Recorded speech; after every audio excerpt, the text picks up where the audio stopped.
Assalamualaikum warahmatullahi wabarakatuh.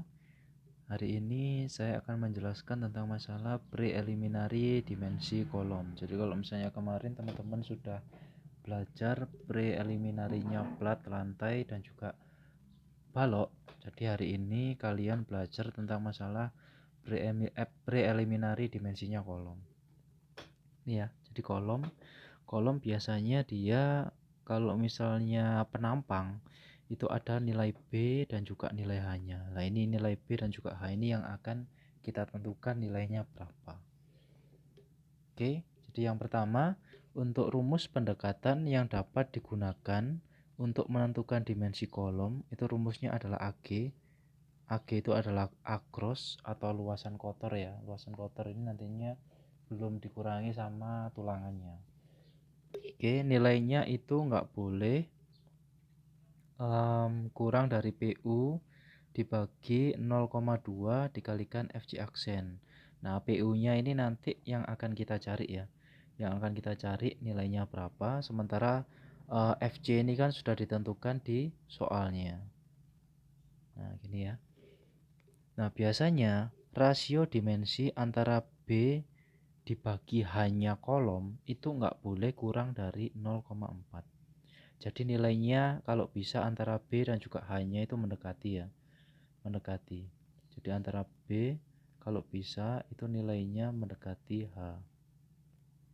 Nah, oke, dengan AG itu adalah luas penampang kolom atau sama dengan B dikalikan H. Terus selanjutnya PU. PU itu adalah beban yang diterima kolom terbawah. Jadi misalnya ya kalian merencanakan beberapa lantai, kemarin kan 3 lantai ya. Jadi dari atas sampai bawah ini. Nah, jadi yang kita hitung itu adalah kolom yang di paling bawah ini. Jadi dimensinya itu disamakan dengan kolom yang ada di bawah ini. Nilainya berapa? Ya, kalau misalnya nanti ketemunya adalah 60 kali 60 misalnya. Nah, nanti di preliminary ini kita anggap kolom yang ada di sini dan juga di sini itu nilainya sama juga 60 kali 60. Nah, gitu ya. Terus selanjutnya,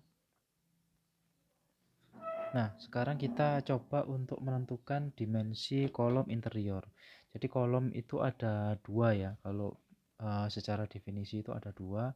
Ada yang namanya kolom interior dan juga kolom eksterior. Jadi yang dinamakan kolom interior itu seperti yang ada di contoh ini. Jadi misalnya ini. Misalnya saya punya kolom ada di sini ya. Nah, di sini. Nah, dia dinamakan kolom interior karena dia menerima dua beban secara langsung, beban X dan Y. Jadi dia menerus ya, menerus dari kiri ke kanan ya, kiri, kanan dan juga atas bawah. Nah, kalau misalnya seperti ini, dia bisa kita sebut sebagai kolom interior. Terus ada juga yang dinamakan kolom eksterior. Nah, contohnya ada di sini. Nah, ini ya. Ini kolom eksterior. Jadi dia walaupun menerima beban dari atas sisi arah Y positif dan juga Y negatif ini, tapi dia hanya menerima beban di X negatifnya saja. Jadi tidak ada yang ke arah ke sini, nggak ada ya. Nah, ini dia disebut dengan kolom eksterior. Sama, kalau misalnya dia di pojok sini juga, di pojok sini, dia juga disebut namanya sebagai kolom eksterior. Nah, yang pertama ini kita coba merencanakan kolom interior terlebih dahulu. Nah, jadi kolom saya ada di sini ya, di tengah-tengahnya bidang merah ini. Jadi yang pertama ada beban mati akibat adanya plat G. Jadi yang pertama kita hitung adalah beban matinya plat. Yang pertama adalah misalnya di sini adalah 0,13. 0,13 ini adalah tebal plat yang sudah kalian hitung di preliminary. Ya, tebal plat preliminary. Nah, tebal platnya berapa, itu kemarin sudah kalian coba hitung kan ya nilainya berapa. Terus selanjutnya ada 5. Oke, 5 ini adalah lebarnya plat yang ditahan sama kolom. Nah ini 5 ini ya. Jadi kita anggap platnya itu eh, yang ditahan oleh kolom ini, kolom interior saya ini, itu adalah segini. Nah ini ya, segini ini. Nah, jadi luasan ini yang perlu kita cari nilainya berapa. Oke, jadi 5 ya, ini 5 sesuai dengan yang ada di sini. Terus ini dikalikan 3,5. Nah, kenapa kok nggak 7? Ini kan kalau di sini kan dia kan 7 ya gambarnya ya.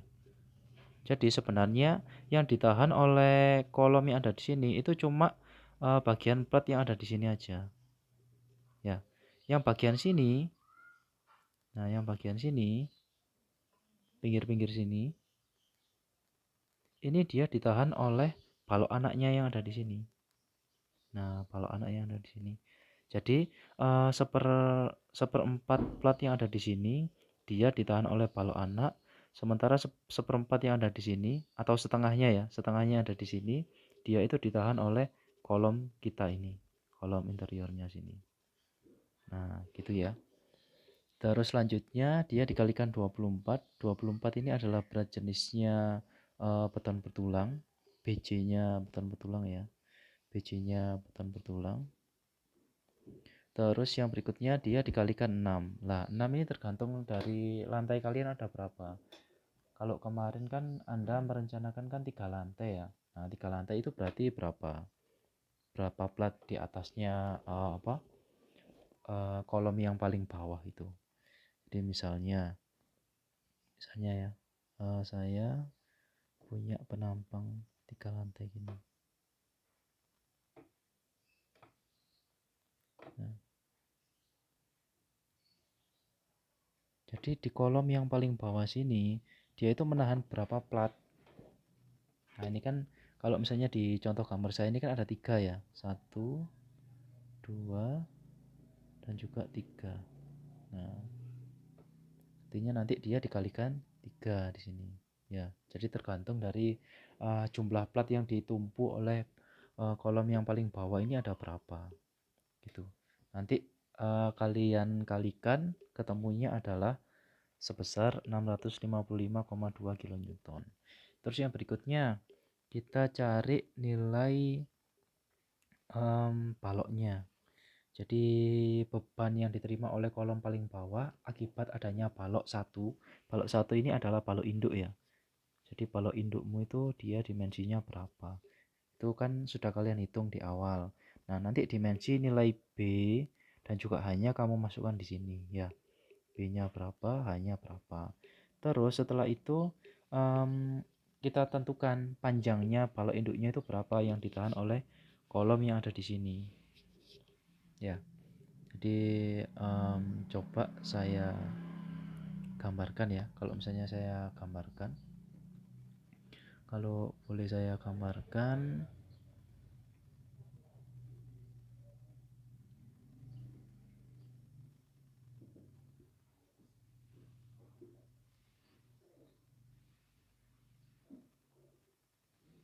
Nah, jadi baloknya itu ada di sini. Nah, gini kan ya. Balok induknya kan yang ditahan oleh kolom saya kan ada yang saya kasih garis merah ini.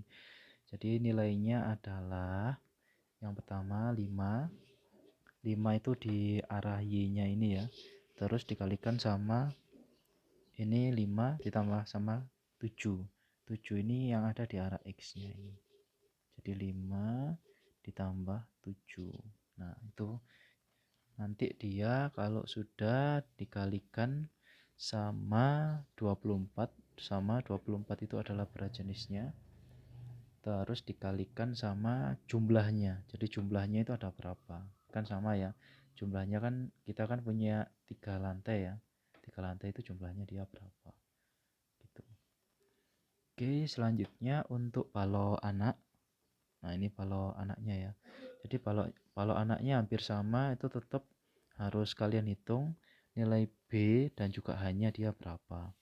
Jadi B-nya ini kebetulan di tempat saya 0,3 ya, 0,3 kali 0,4 dikalikan sama 5. Nah, jadi balok anaknya itu kan kalau misalnya kita tahu dia letaknya ada di sebelah sini dan di sebelah sini aja kan ya. Jadi kalau misalnya saya gambar, ini kolomnya ya, ini kolom saya. Terus ini ada balok induk. Balok induk. Terus di sini ada balok anaknya. Nah, balok anak yang ada di pinggir sini, kalau misalnya saya detailkan, nah dia kan seperti ini ya. Nah, kenapa kok dia di sini nilainya adalah sama dengan 5? Kenapa kok enggak ini ditambah ini? Ini kan 5 ya. Ini 5. Ini 5, yang di sini juga 5. Kenapa panjangnya kok enggak 10 aja? Ya kan ya? 5 ditambah 5 gini. Jadi gini. Jadi sebenarnya yang dihitung di kolom kita itu hanya setengahnya dari baloknya aja. Jadi separuh bagian balok ini dia terhitung ikut di kolom kita yang ini. Nah, sementara yang setengahnya yang ada di sini, nah dia itu ikut di kolom yang ada di sebelah kanannya. Jadi kolom yang lain beda ya.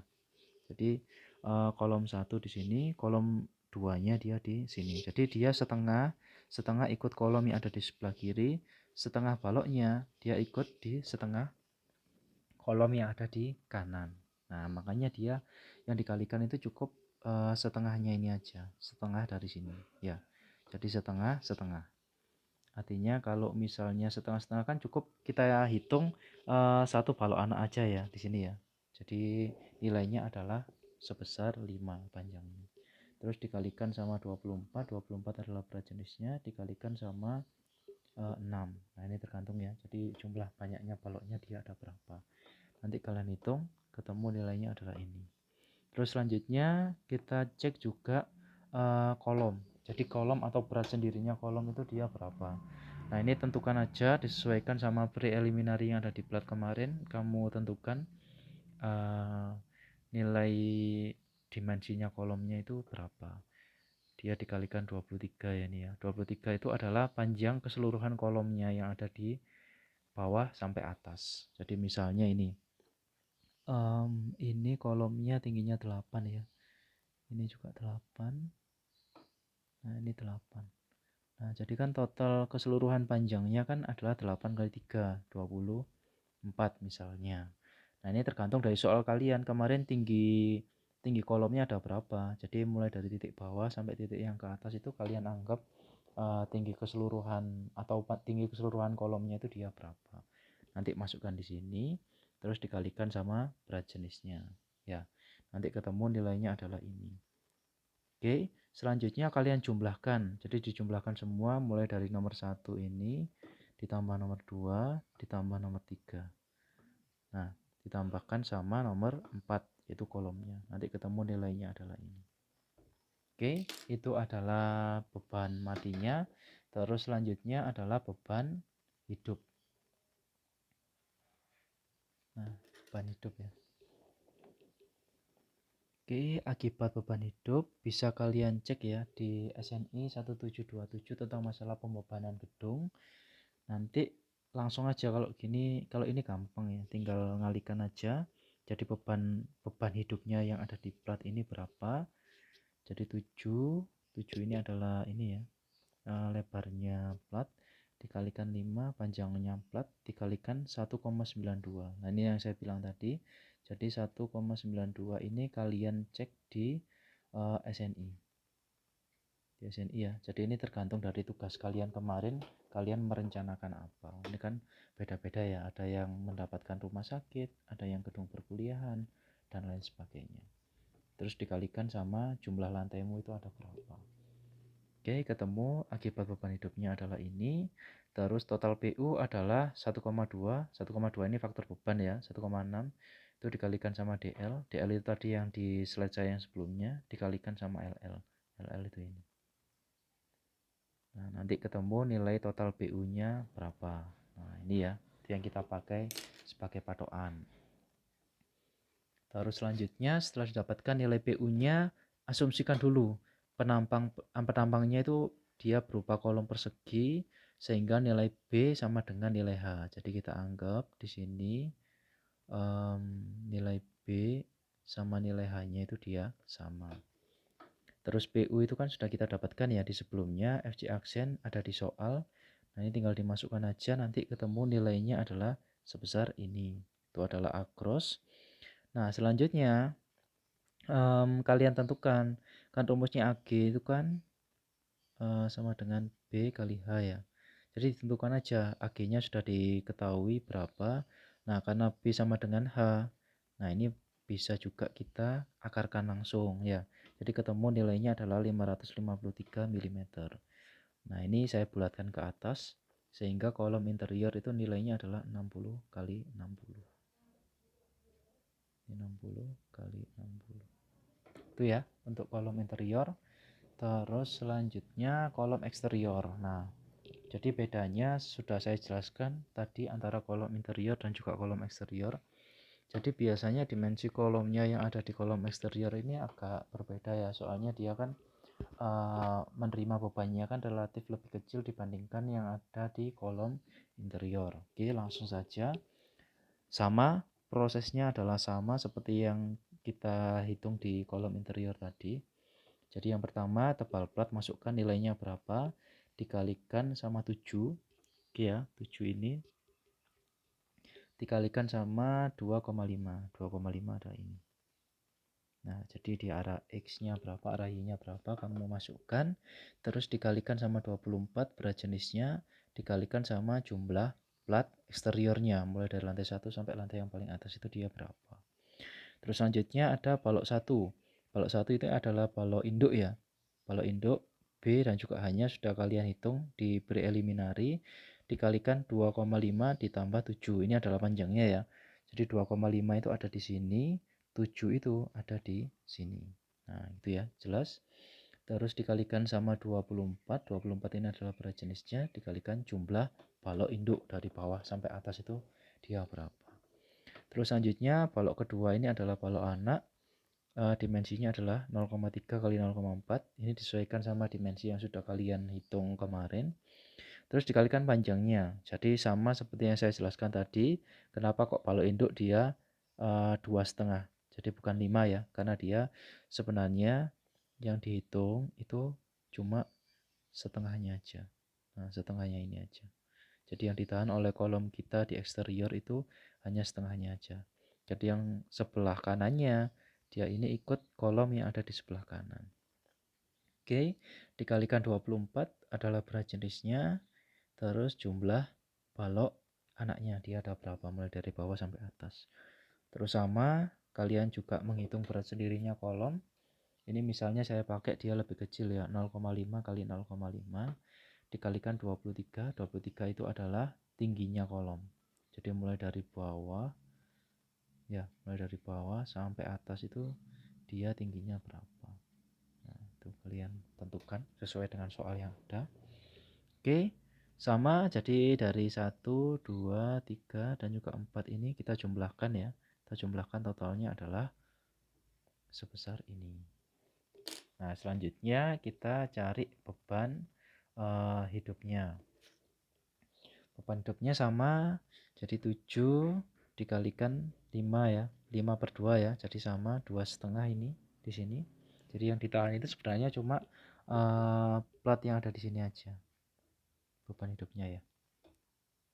Terus dikalikan sama 1,92, jadi sama ya, 1,92 ini didapatkan dari SNI 1727. Silakan nanti kalian cek nilainya berapa. Terus dikalikan jumlahnya, jumlah plat lantainya itu mulai dari bawah sampai atas itu berapa. Oke, jadi sama, kalian cari nilai total PU, jadi dia dikalikan beban berfaktor ya, 1,2 sama 1,6. Nanti ketemu nilainya berapa, ini adalah nilai PU. Nah, nilai PU ini kita pakai untuk menentukan akrosnya atau luasan kotornya ya. Jadi akros itu rumusnya adalah PU. Setelah kita hitung, kita coba tadi, jadi sama di kolom eksterior ini B sama H-nya itu kita buat sama. Kita masukkan nilai PU-nya, kita masukkan nilai FC aksennya, dia berapa, ya. Terus dimasukkan, nanti ketemu dimensinya dia berapa. Terus saya bulatkan ke atas ya. Jadinya kolom eksteriornya adalah 50 kali 50. Nah, oke ya. Jadi dimensi kolom interior sudah kalian dapatkan. Terus plat lantainya, dimensinya juga kalian dapatkan, termasuk balok induk dan juga balok anaknya. Nah, langkah selanjutnya kalian silakan merangkum ya. Jadi dirangkum hanya itu berapa, balok induknya berapa, balok anaknya berapa, kolom K1 atau kolom interiornya berapa, kolom eksteriornya berapa. Nah, itu silakan kalian masukkan ke gambar kalian. Nah, setelah kalian masukkan ke gambar, silakan mulai untuk masuk ke robot. Kan kalian sudah dapat mata kuliah robot ya di mata kuliah APK kemarin. Nah, silakan kalian masukkan permodelan sesuai dengan dimensi yang sudah kalian cari di preliminary ini. Oke, sampai sini dulu. Saya akhiri. Billahi taufiq wal hidayah. Wassalamualaikum warahmatullahi wabarakatuh.